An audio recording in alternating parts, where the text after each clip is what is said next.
the story gets crazier. I can't even make this stuff up. Like, this man literally went from being the favorite son to falsely accused. Did you see it?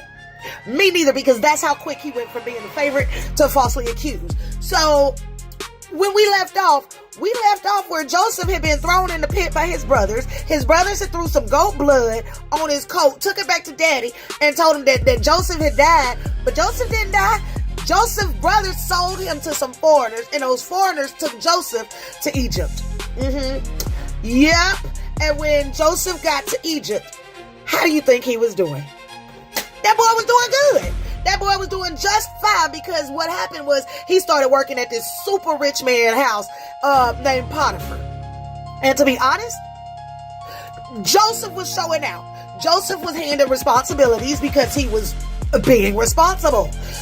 Joseph was trusted because he was trustworthy.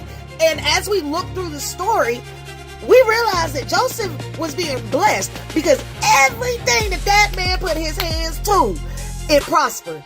You can kind of say that Joseph had the Midas touch before Midas had the Midas touch. You know when they say that man touched everything and everything he touched turned to gold?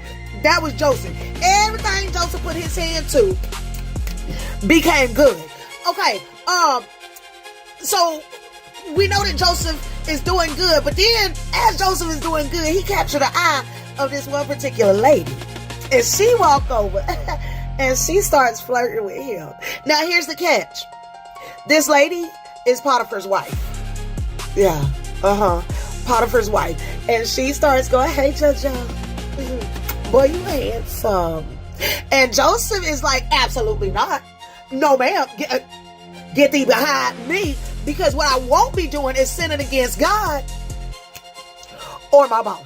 Okay? So one day she tries it again, but she goes about it a little bit differently. She tries to trap him. And what she does is she grabs a hold of his robe, thinking that that's going to pull him on in. Joseph had another thing in his mind, because what Joseph did was ran about his robe in that room. Yep. Word got around to Potiphar when Potiphar started talking to his wife and asking about it. She flat out lied and flipped the script and said that Joseph attacked her. Rightfully so, because of the lie.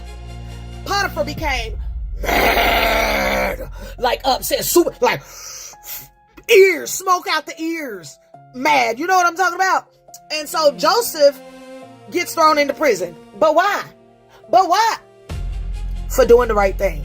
Now, I'm gonna pause you right there, because that's something that we need to talk about.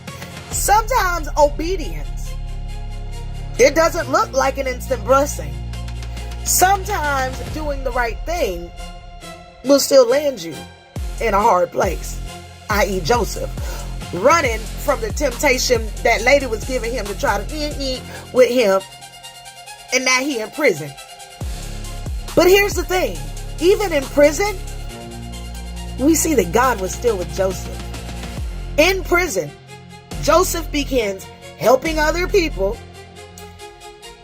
Joseph starts interpreting dreams, but that's his thing. Clearly that's his thing, because that's what got him in trouble in the first place, was them dreams. But then, more so, he starts gaining favor with like the higher ups in Egypt, like the guards and stuff. Why? Because chains can't stop what God has put inside of you.